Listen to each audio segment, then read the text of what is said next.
हो गया सर। मेरे देश के होनहार नौजवान साथियों, युवाओं और देश की भविष्य निधियों, दोस्तों, नौजवानों के बगैर वैसे भी आज वर्तमान में कोई काम सुचारू रूप से चल नहीं सकता। और उसका बहुत बड़ा कारण ये है कि जब भी कोई समाज, मुल्क, जाति और धर्म या देश अराजकता की तरफ बढ़ा है, तब तक नौजवानों ने आगे आकर के उसका सही रास्ता बनाने का काम किया।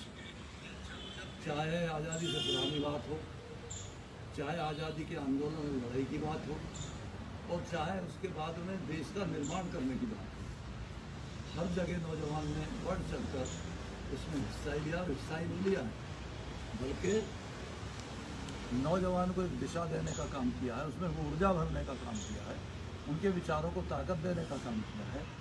इसलिए नौजवान की उपयोगिता वर्तमान समय में सबसे ज़्यादा है, मैं ऐसा समझता हूँ। हालांकि उपयोगिता हमेशा थी, पहले भी थी। अगर चंद्रशेखर आज़ाद, भगत सिंह, सुखदेव, राजगुरु ये सारे लोग ना हुए होते तो अंग्रेज जो हमारे देश को और भी गुलाम रखना चाहता था। ये बात अपने आप में ठीक है कि महात्मा गांधी के समकक्ष और उस वक्त के महापुरुषों ने अपनी बहुत बड़ी बलिदान और कुर्बानी दे करके देश को आज़ादी का रास्ता दिखाया।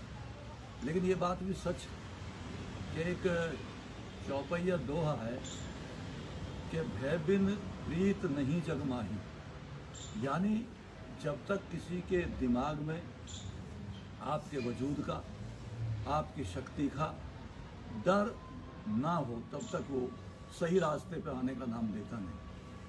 इसलिए उस वक्त के जो नौजवान थे, उन्होंने अंग्रेज़ों को समझाने का काम किया, कहने का काम किया, दिखाने का काम किया कि हमारे देश के पास नौजवानों की एक शक्ति है जो देश को आज़ादी दिलाने में, आज़ादी लेने में विश्वास करती है, चाहे उसके लिए कितने क्रांतिकारी कदम उठाने।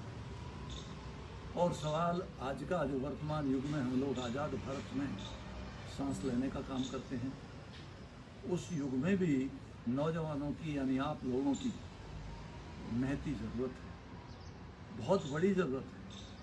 क्योंकि बच्चा कुछ ज़्यादा काम नहीं कर सकता, उसका दिमाग बहुत विकसित नहीं होता, और बुजुर्ग उम्र की दहलीज पर जाते जाते थक जाता। तो कुल